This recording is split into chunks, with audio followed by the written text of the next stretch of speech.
Kini semua kita bersatu dalam kata perubahan.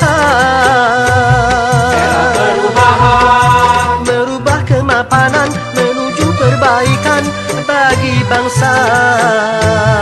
Adil sejahtera.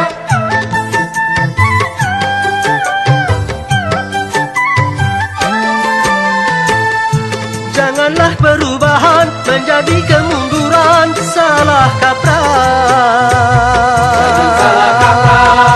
Cegahlah kerusuhan yang akan merugikan kita semua. Jangan tambah susah. A-A-O ya o ya o. Jaga persatuan. A-A-O ya o ya o. Hindarkan perpecahan.